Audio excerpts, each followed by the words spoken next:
Okay. Oh, it's doing it again. So I don't know what's going on. Now it says I'm live. Maybe I was before, but over on the left there's all kinds of crap happening. Okay, now it looks like I'm on. Holy bejesus. Yeah, I've either been on for just a few seconds or I've been on for 7 minutes trying to figure this out. I tried to do it a different way and not so good. Okay, so here I am once again, not knowing what I'm doing with lumps in my hair. Um, yeah, so Today's I today's topic is classes. You know, it's often classes, but today it's classes yet again.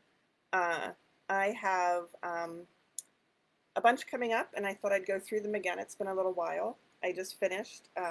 You know that because you were here last Monday, and I okay, blah blah blah. Okay. Um, yeah. So just taught at Stitches. You know, virtual somehow, and I am also going to be teaching in July for Stitches. And so it's not all Stitches all the time, but in this case, I'm going to tell you that once again, um, I'm teaching my Fran. Okay, let's see. Okay, let's see. Let me know when you can hear me.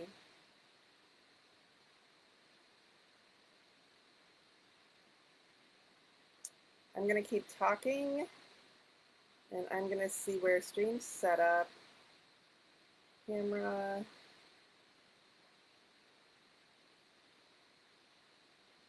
Nope, really can't. Okay.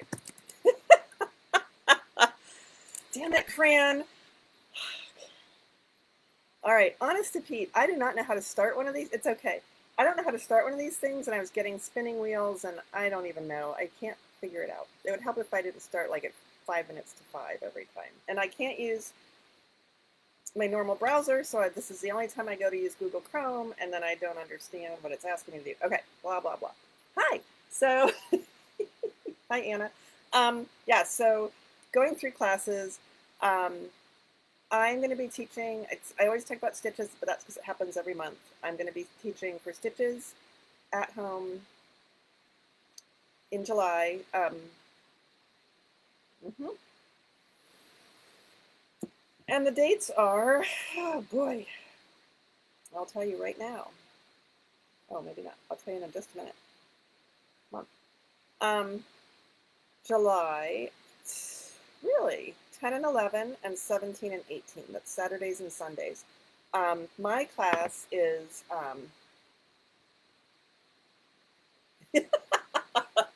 oh boy. Fran says, I plugged you into my car but had their car radio off, and she was asking me that she's telling me that she couldn't hear me. So I just figured out how to get my GPS to talk through my car from my phone. Uh, but then I can't play the radio. I have to play the music on my phone, which is an eclectic mix, to be putting it politely. But anyway, yeah. So doing a little sweater again. So this class is called From Start to Finish. It's very useful. It's like a bunch of classes all rolled into one. There are 4 2-hour sessions. And this is through Stitches, but I don't care who you are or where you live, you can sign up for Stitches. It's just the same as taking a class from me currently from anywhere that I teach because they're all on Zoom.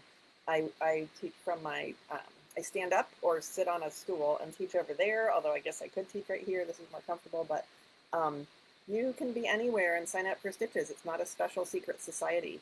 The class prices are comparable, and you get to go to a market and spend more money if you want. And there's special presentations, including my hour and 45-minute long 1 hour talk last time, which I'm sorry, I had fun.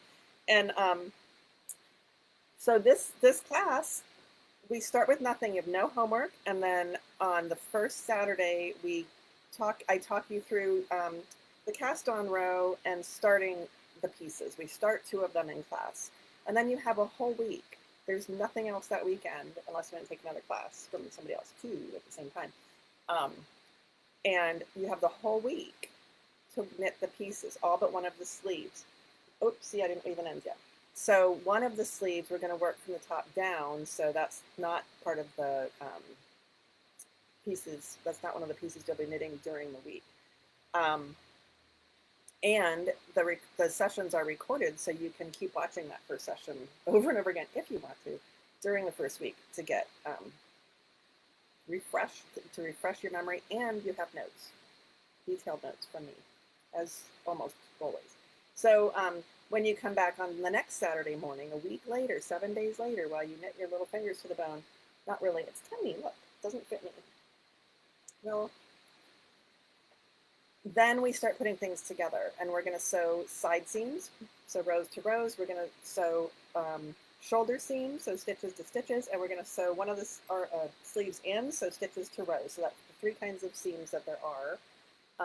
This is in stockinette stitch, but there's a little garter stitch thrown in. And one of the shoulders, we're going to do a 3-needle bind off, so not even a seam. After all, it's magic.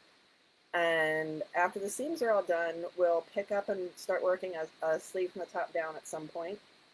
And we will pick up for the neckband and the button bands. We'll plan buttonholes. We'll do sew on buttons. What else are we doing?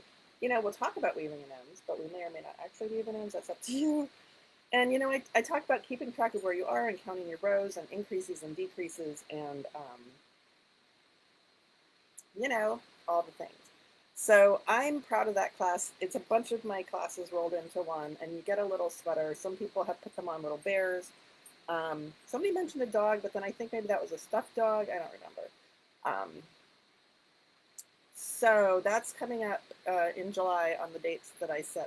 For some reason, I have different dates in my head, but it's the dates that I said, which were 10, 11, 17, 18, I think. There's one on the first Saturday, and then there are 3 the next weekend. Either 2 on Saturday and 1 on Sunday, or 1 on Saturday and 2 on Sunday. I can't remember. So that's a goodie. And you know, the presentations are fun that come with it. I got caught up watching the ones from the previous event, and there was one on, so the event before that, there'd been a presentation on mending by Ann Weaver. And then this past time, she gave a presentation on the items that she mends and where she gets them, kind of.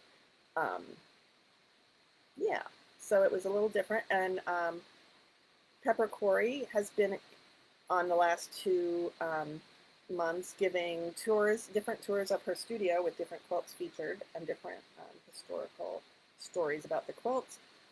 Catherine Redford's always fun to listen to. She, this time it was folk embroidery around the world, I think. And she made it really fun and had prizes. I don't have prizes. And some of the shops. Oh, Fiber Lady is a shop in. It's an online shop. I guess they have. Yeah, they have a storefront in front of where they make the yarn, where they spin the yarn and dye the yarn, and they mostly work with bamboo yarn and bamboo blends. So I listened to theirs late one night. This is what I do when I go to bed now. I knit and I used to watch Netflix, and now I watch things about knitting because, yeah, why not? And they talked about the ways they spin, or the ways that the bamboo yarn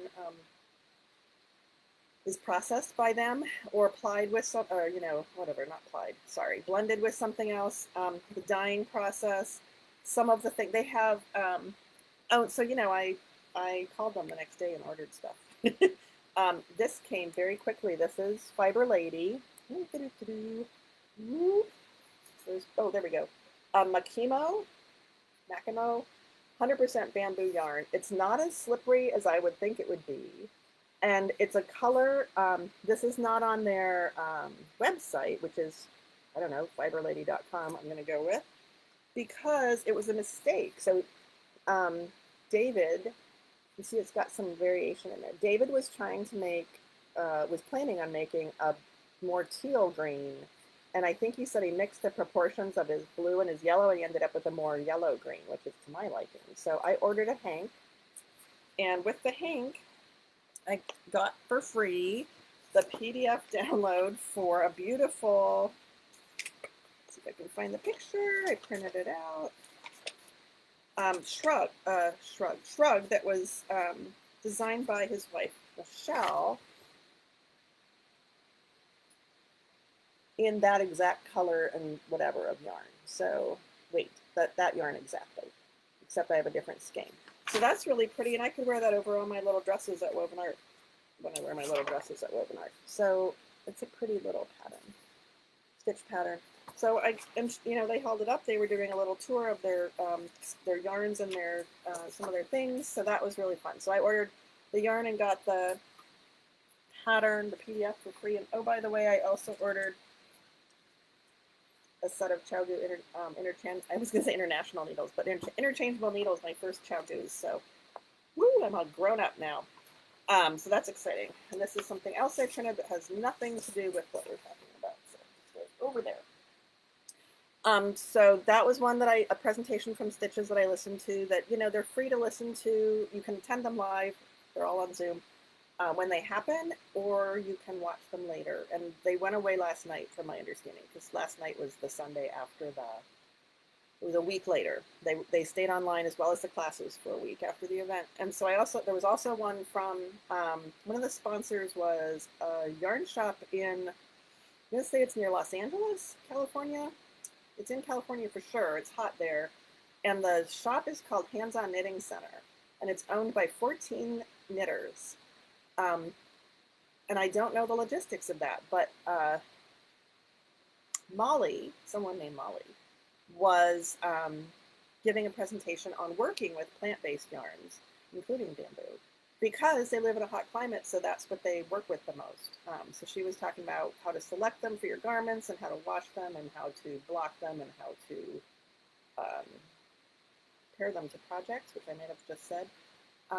So I watched that one. I forget if I watched that one before or after the Fiber Lady one, but they kind of went nicely together. So it was nice and informative. Talked about how the yarns are made, the different plant fiber yarns were made. And she was wearing a really pretty sweater that I couldn't take my eyes off of. So I emailed her after the next morning, actually that night. It was like midnight. But she's in LA, and she answered me. I said, "What's this sweater you're wearing?" And you know, I'm watching the recording. It's been days since she recorded it. She's like, "I don't know.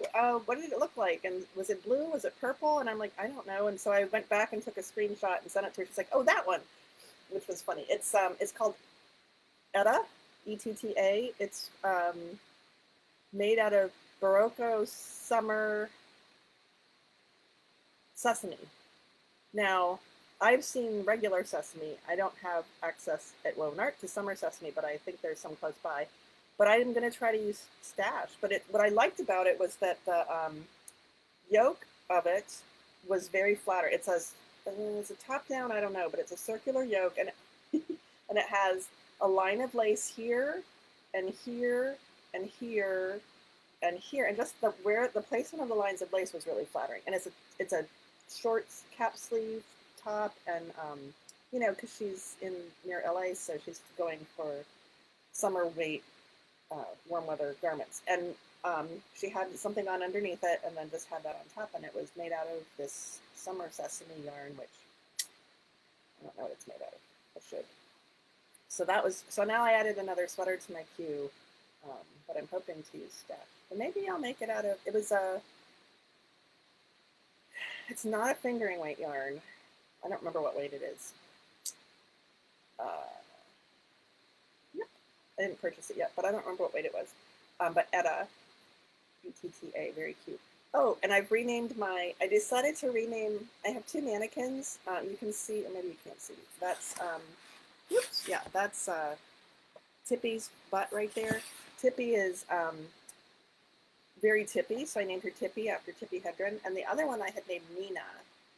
She has darker skin, and I named her Nina, but somebody suggested I use Eileen for Tippy, because, you know, Eileen, which is hilarious, but I like Tippy. But Nina let me know this weekend that her name is actually Tina Turner, because she turns. So now I have Tina and Tippy instead of Nina and Tippy, and I'm quite happy with that. I like it when they tell me what their names are. Phew! So I had to reintroduce myself to my mannequins. And that's talking about Stitches. I also want to talk about Fiber World, which is coming up in July. Oh, that's the one that's July. Wow, is it July 11th? What's going on with Fiber World? I actually have the paperwork for that one. Let's put that there. Theoretically,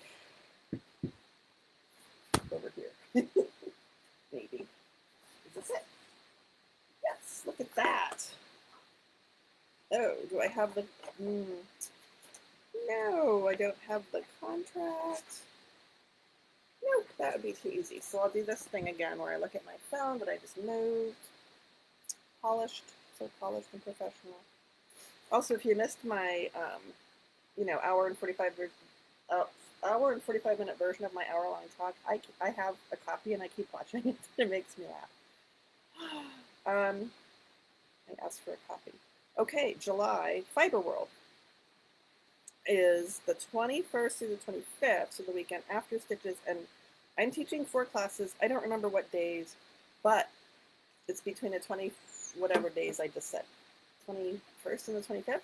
And the 4 classes I'm teaching are my buttons and zippers class. And I'm going to put my website in the chat. And then if you click on, it's sort of under construction, but it's perfectly lovely right now. And I think if you go to classes, it will show you all the classes I'm teaching currently, or scheduled to teach. Yeah, I hit it right, good. So the Stitches class is there, and you can see it says from start to finish and has a picture of that little sweater.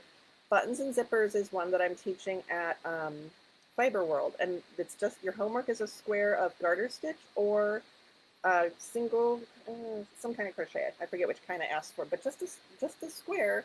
And then in class, what we do is sew on some buttons, and we're going to learn how to sew on shanked buttons, which have, God, it's mirror image. I wonder if I can flip that somewhere. Shanked buttons which have the little, shank on them, or non-shanked buttons which don't, which have holes all the way through, but we'll learn how to shank them. So one of these at least has a homemade shank, and one has 2 holes and one has 4. We talked about what we use to sew them on with and how to sew them on and how to reinforce them. And then after we sew on some buttons, we sew in a zipper. So this is a little 4-inch zipper. If you can find a little 4-inch zipper. Oh, there's my earbuds. They're always in there. Or we can shorten a longer zipper if you can't find a 4-inch one. So just buy something that's shorter. And yeah, that's a 2-hour class. It's also, everything's on the Zoom. I also have on my class page a little, one of the things you can click on says, read this, how to Zoom. It's not a class, it's just go to that page and it shows you what Zoom looks like in case you've never used Zoom before, but it looks a lot like a Facebook Live, let me tell you. But I can make my hands big for you and get a really good demonstration going right in front of you. Yeah, and then we just sew up little garter stitch seams, and you have a cute little bag that you can put your earbuds in, and then you can never find your earbuds because you put your bag somewhere because you teach in a class. Or maybe that's just me. So that's the sewing buttons and zippers class I'm teaching for Fiber World. I'm also teaching one on granny squares. Yes, me teaching a crochet class. And the original inspiration for that. So this is hilarious. This is the bag with the original inspiration for that. Just make a huge mess and then I have to clean it up later. Was this, but when I pulled it out today, I found a bag of coins, and I'm like, why do I have a bag of coins? And I shouldn't question it. I have a bag of coins, but that explains why this bag has been so freaking heavy. It's still really heavy because I have one of Edie's books in there, Edie Ekman, Crocheter Extraordinaire, because this started as me learning how to do a granny square. And then I kept going. And so in the class, we'll talk about this kind of granny square, the basic granny square. I'm going to figure out, that's why I have the book in there, a lovely little border for it, so that'll be included. And then notice, if you're familiar with granny squares, they can often skew or kind of warp or twist. This one is not skewing. It's torque's the word I was thinking of, but it's perfect. So I know how to do that. So that's part of the lesson as well. And then to get some more granny squares under my belt, I've bought this Bamboo Pop. So this is 3 colors of Bamboo Pop, same granny square. I'm going to do a few different ones too, but and then I thought I'll just make all the granny squares, and these I was going to sew together.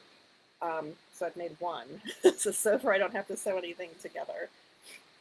But you could also just make it little and put the border on and have like a little pad to put things on, or a little coaster or whatever.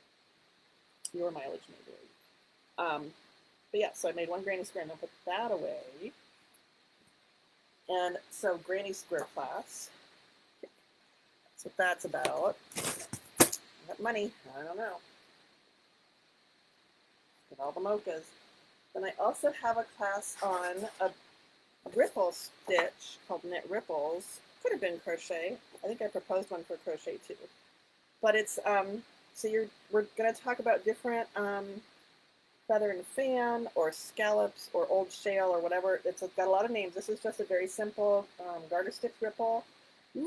And I used scraps and I made a rainbow. That was late at night knitting. And because I can. This is a version with a little bit more delicate out of soft yarn with some lace in there.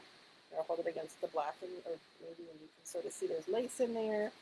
I also have samples. So we'll do a few different kinds. Well, that one's crocheted. Can't show you that. This one's also scrap. I think I showed you this before because everybody got excited about the red yarn.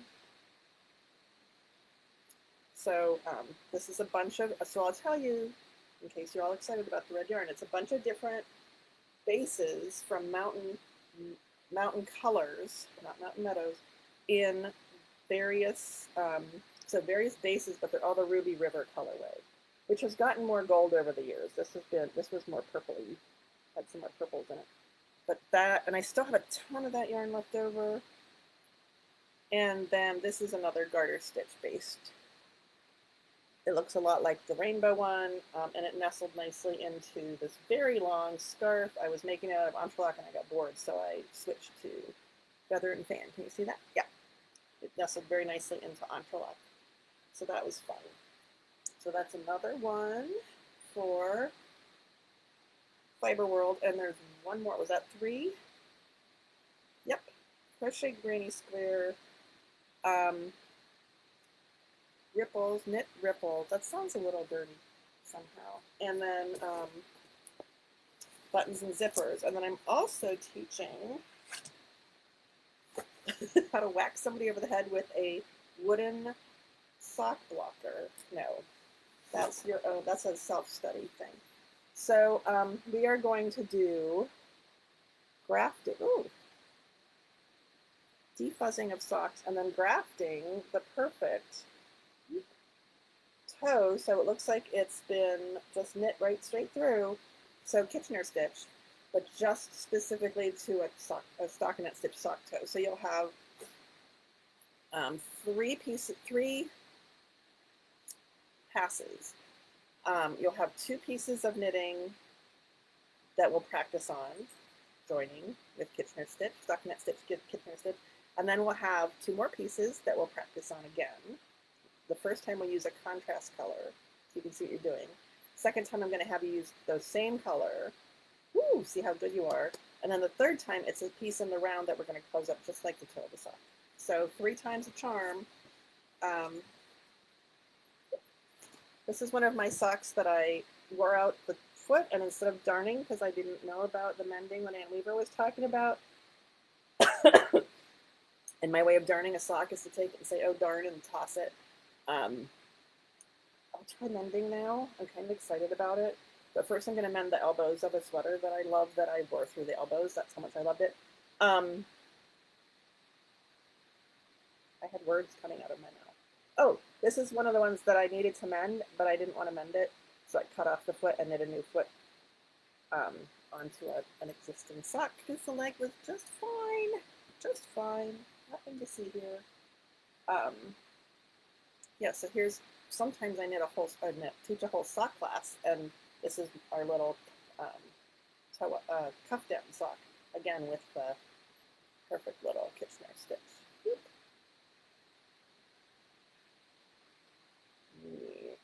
I'm getting there, figuring out where the camera is. Okay, so that's Fiber World, and that's later in July. And I still need to write up some notes for 2 of those classes. And what's that? Oh, okay. So the other class that I have up on my website right now that you can sign up for if you would like is the this latest sweater design class, and I'm calling it Boxy Drop Shoulder Sweater. And I've been talking with my hands and drawing pictures, but I'm actually wearing it this time. So this is a J. Jill top. This is the inspiration garment. Thank you to whoever mentioned an inspiration garment at some point. But it's I think it's linen. Can we read the tag, please? Oh, look, I can. Nope, we can't. It's going to be over here. There it is. I was so excited when I learned that that tags are usually in the left seam. Did you know that tags are usually in the left seam? I was so excited. So it's 68% linen, 32% viscose rayon, so basically linen. Um, and it's lovely, and it's kind of see-through. So I have a top on underneath, and it's drop shoulder, but it has a little bit of shoulder shaping. So I've held up the schematic before, which I think I have right here.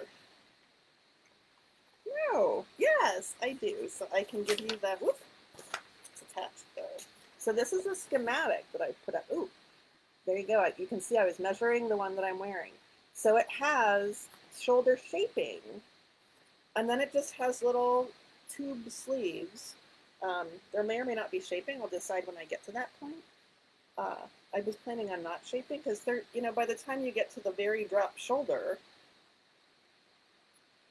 if you just want a little bit of sleeve, you don't need to do any shaping, just a little tube. So that's easy. Um, so a little bit of shaping at the top, and I'm going to do German short rows because I haven't taught German short rows before. So that'll be nice. A lot of patterns now are using German short rows. And I was going to do, this is like the second or third time it's been up there, but I keep like, if I do this. So I was going to do top down, and now I think I'm going to do bottom up because here's why. It's a big square or rectangle up to that point, right? Oops, I'm not covering anything up. Whoop. So the first session for my sweater design classes, there's never any homework. But the first session, we talk about how we want it to fit and the measurements that we need to either measure on ourselves, which is usually we only measure our shoulders because that's never taken into account in any of the clothing we wear. But it's right there for us. So we measure our shoulders. And then we look at clothes we have that we can get clues from and measurements from to see how we can extrapolate that, how we can translate that into how we want this sweater to fit us. So we're all going to make this a sweater that looks like this.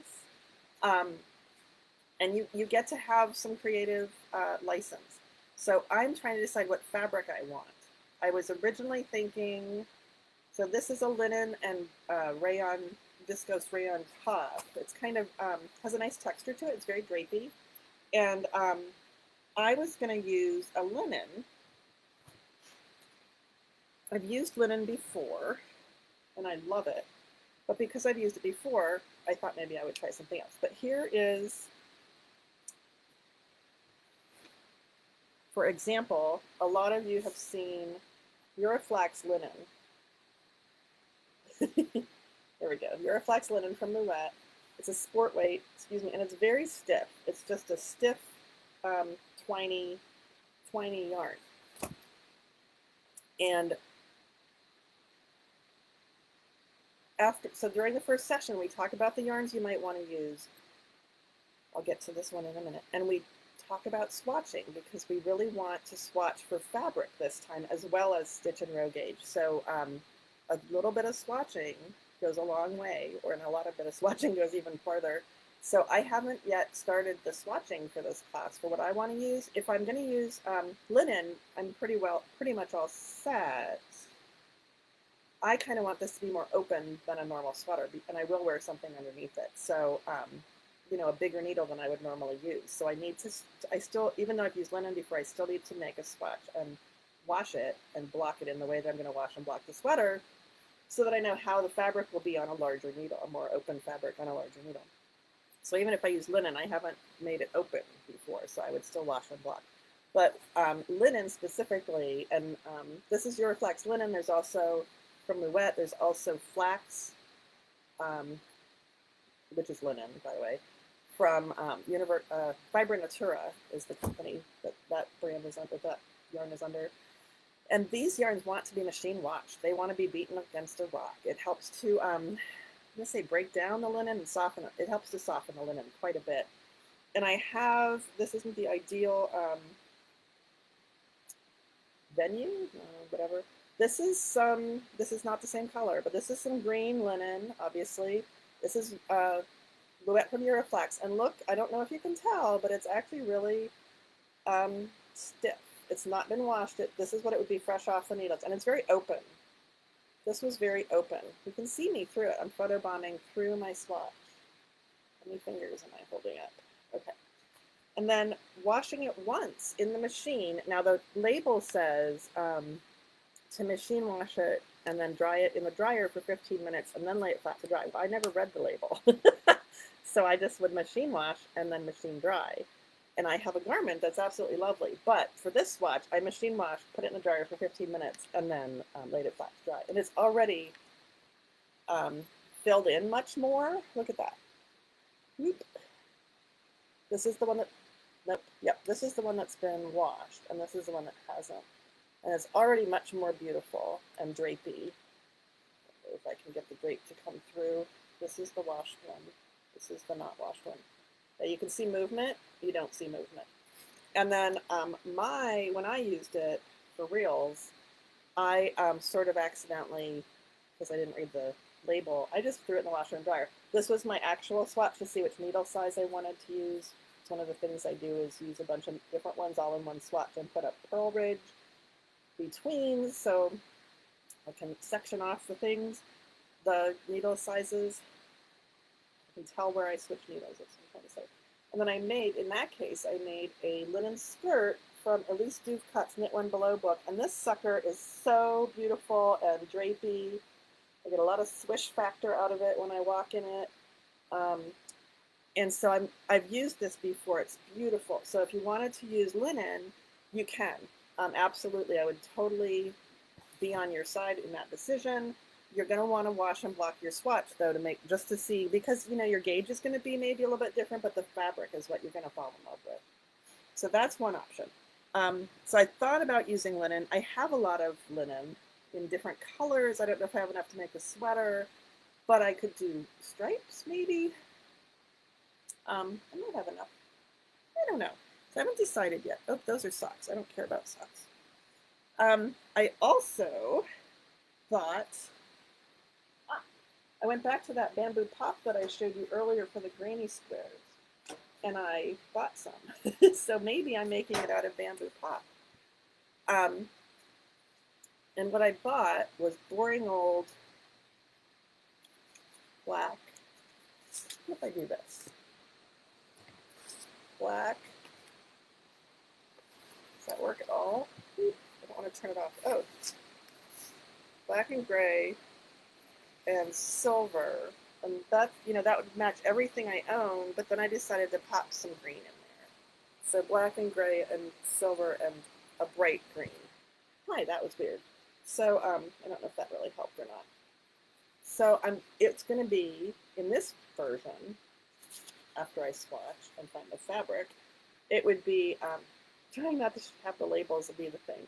It would be mostly black, then second most the dark gray, and then pops of green with a little bit of silver. I don't know.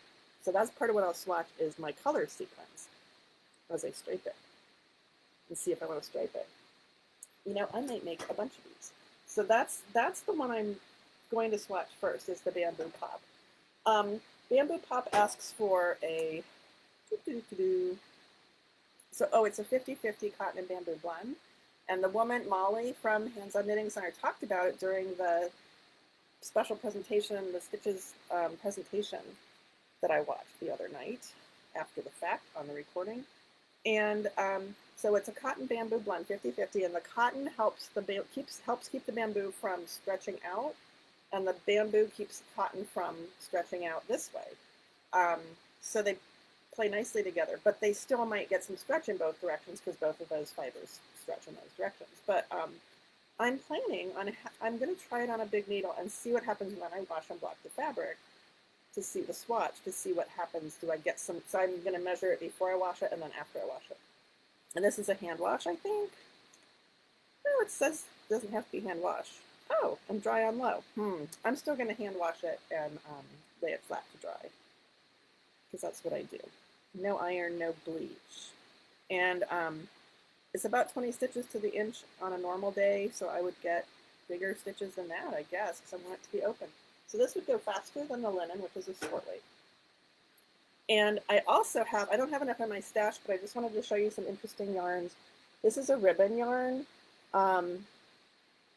It's made out of cotton, 50% cotton, 28% acrylic, and 22% nylon. And it's just a really pretty, you could get a yarn or use a yarn from your stash that is just beautiful and just let the yarn do the work. Like I'm talking about making stripes or having a nice soft linen, but this would be really pretty in an open fabric. And then I just pulled one more to show you from my stash. That again, I only have one ball, it's not going to be the thing, but this is an interesting texture as well. Hi, Diane. This is an interesting texture too, and it's I don't have the tag. I'm pretty sure it's mostly cotton. I didn't grab the tag again. It's not in the middle, but so if you had a summer weight-ish yarn that you have enough of, and we would figure out after you swatch how much enough of is. So the first class, long story short, first class we're going to look at how big we want the sweater to be based on our shoulders and how long we want it to be. And a nice thing about this is that it's two different lengths. The inspiration garment that I'm wearing, let me see if I can. I can. So that's the front. I don't have a lot of room here. There's the slit. So it's longer in the back than the front. It's long. This is my butt right there. See it? So this is what we call low hip. It's longer than my butt. And this is a little longer than high hip, but it's not right on the widest part of my rear end either.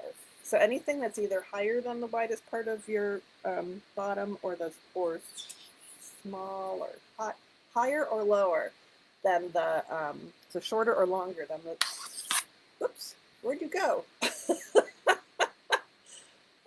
I wiped some moisture off my keyboard and you went away, but you're still there. I wonder why there's moisture on there, just because I licked it. So those are two very flattering spots, high hip and low hip. So that's what we would talk about and aim for on the two lengths. So that's all it is. It's squares. And I thought the first session we would just talk about fit, the size we want to make fit, talk about swatching for the fabric, and then how many to cast on. And then you would just go, because there's no armhole shaping. It's just forever until you got to the shoulder point. And then the second class, which we would determine when that would be all together, because once we sign up, so I put a first date on there, a first session of the 4 sessions, and then once we sign up, then it's a group decision when the next class is. And we would leave plenty of time for everybody to get as much as they can done of at least one piece, preferably 2. And then when we come back, we would do the shoulder shaping. And I don't know, I wrote it down somewhere. It's right here. Let me go away for half a second. Whoop, whoop. Third session is, I don't know what you're seeing, but I'm not on you anymore. What is it? Third session is sleeves, and fourth session is finishing. So we will have little seams, and I was going to put a little selvage stitch there so that it looks pretty where it's not sewn together at the bottom, a little garter selvage. And so we'll learn how to sew a garter. So it'll run up here too and be pretty. And we'll learn how to sew a little garter seam. So anyway, lots of things packed into that. I chose July 3rd as the first date and then published it. And then somebody said, do you realize? Yes, Diane. So I think I'm going to use, she says she missed the beginning was the yarn I was showing for the sweater. I held up some linen. If you can watch some later, go back and watch the beginning again. I held up some linen that I was thinking of using. I held up some bamboo pop, which is a bamboo cotton blend that I was thinking that I'm going to swatch with first. And then I just threw out some other interesting looking yarns that would work great for this sweater that I'm wearing it right now. And oh boy, yep. So first stuff. Oh, so I scheduled it for July 3rd, and then somebody's like, "You realize that's 4th of July weekend?" And I was like, "No." So if there's a problem with the weekend, then that's the thing that we'll talk about, and we'll reschedule the first session. But it's going to be Saturdays. That's what I can tell you now. Some of my Saturdays are eaten up with Stitches or with Fiber World, but I'm sticking with Saturdays for my sweater design classes. So this is the next sweater design class. It's 4 sessions. It's on my website. If the 3rd doesn't work, I'll bump it and try it again, maybe because that's a holiday weekend, but I would love feedback if that's the reason that you can't sign up, but you want to. So no homework, lots of, you get to pick the fabric completely, so that you get some creative input there. I'm putting stripes in, I think. I'm going to swatch the stripes and see if I decide that's what I want to do. And then we have a million years to knit the giant body pieces, and we'll figure out when we come back. So that's that class. Phew! Boxy drop shoulder sweater. Diane, I put links in that you won't see yet, but you'll see them later when you get there. But it's my website, and it's on the class page. So, and then I just wanted to give you a look at one of the classes that's in progress now, and tell you why I wanted to. So this is my Killebrew vest class. It's based on the Killebrew vest patterned by Denise Bell of Lost City Knits. And she's actually teaching a mini version of this vest at Stitches in July. So if you want to do a mini version, you can do that. But we're doing a grown-up version. And we're up to the underarms. And so we met on Saturday, this past Saturday, to do the steeks, to add the steeks for the armholes, and then talk about the neck shaping, the neck steek, because it's going to be a V-neck. And of the 3 people in that class, 0 were ready to do the underarms, including me. So I rescheduled, even though we all showed up. I said, let's reschedule, because we weren't ready, and it would be better to do the thing together in person, not in person, but live. So that's what I'm talking about with this sweater, the drop shoulder, boxy drop shoulder, whatever sweater, is that if it does, we can be flexible on the dates. If you're going to be on vacation, or if you don't get the knitting done, we can be flexible. And it's going to come with all the notes that my sweater design classes always come with. So that you can refer to and make something similar on your own another time. And I always answer questions. So, phew, that's a lot more talking than I thought I was going to do. So I have classes that are coming up. They're all on my website. And you'll recognize the pictures when you get there, because it's all the stuff I held up. And I have classes, I have a sweater design class scheduled, starting hopefully July 3rd. I don't really do anything for the 4th of July weekend, so I would rather just sit and knit with you, but or talk about knitting with you. But that's it. Did anybody, since I asked, did anybody have? No. So Lisa, hi Lisa. Lisa's asking if I do color work like Fair Isle or stranded knitting inside out. Thank you for asking that question. I do not, but I also, don't have a problem with not carrying. Well, that's a really bad area to show you, quite frankly. So let me show you this side. I'm okay with my floats, and these aren't particularly long floats. So I knit right side out. So as I knit, I'm looking at I'm always looking at the right side. But Lisa's referring to sometimes if you're nervous about keeping those floats long enough. So I don't know if you can tell, like there's some texture there. Let's see if you can see it. There's some texture there. There, see the texture? But that's going to block out really well. So I'm not worried about it. But if it was very bubbly, then what you can do is, try not to lose my stitches, turn it all inside out.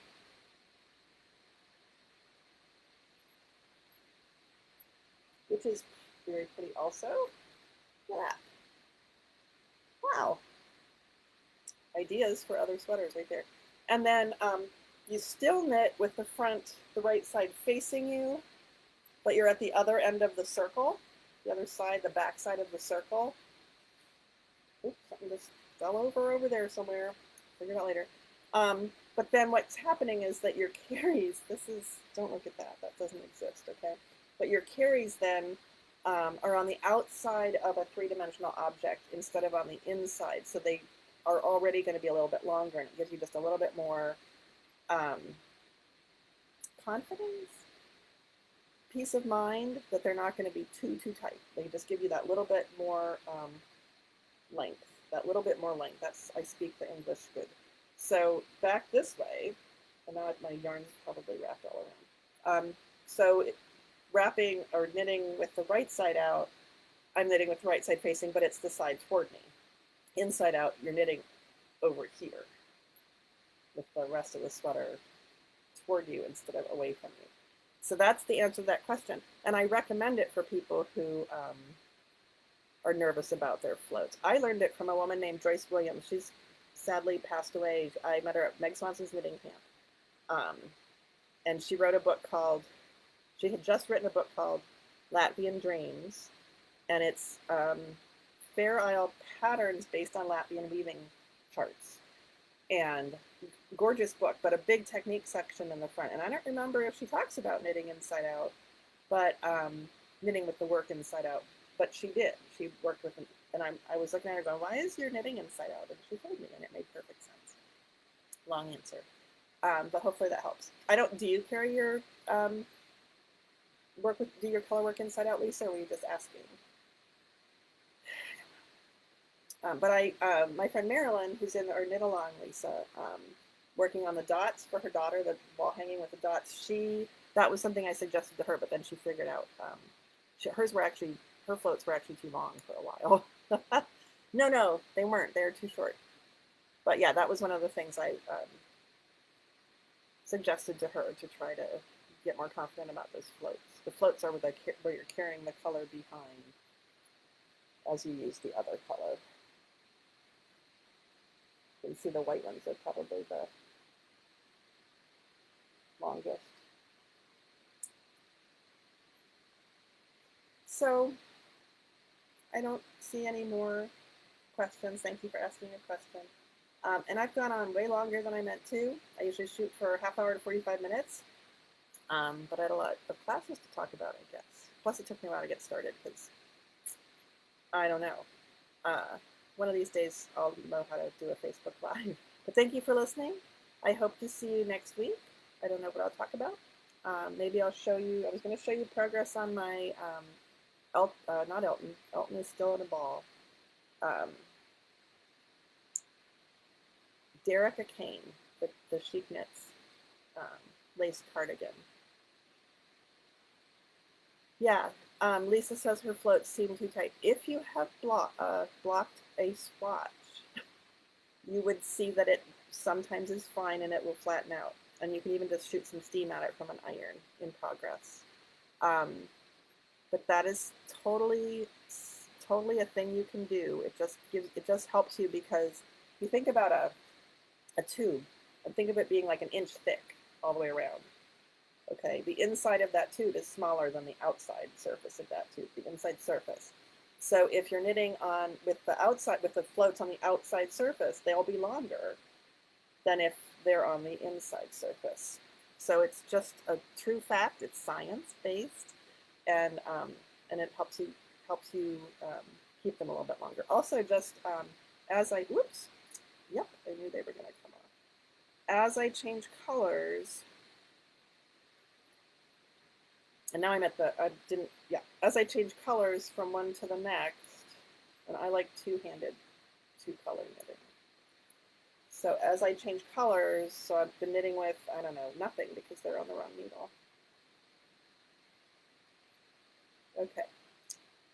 So if I knit with some purple for a bit, and then I'm going to knit with the black, I will go like that as I bring the black over. I'll just stretch my stitches out. So now I'm going to knit with the black. I remember to take this out later. For a few stitches, and then I will go like that and start knitting with the purple. Oops, and then I'll run out of purple, and I'll go like that and start knitting with it. So I just, as I let go of the yarn, of the needles, I don't pull really tightly, but I just open them up. And then the float behind the opened up stitches is longer than it would be if they were all smushed. You don't want them to be all smushed, technical knitting term, because you want the float longer rather than shorter. Okay. So if you haven't seen that demo from me before, now you have. Hi, Bram. He's impressed by my use of science. I know. So, okay, that's really it. I'm going to go. I have stuff to do, like feed the dog and walk the dog and pick up the poop. So that's very important, and I'm going to go do that. Thanks for being here. I will see you later, hopefully next week. If you have any questions about any of my classes, shoot me a line. I will answer them, but the information should all be on my website, or links to the information should all be on my website, on the class page. See ya.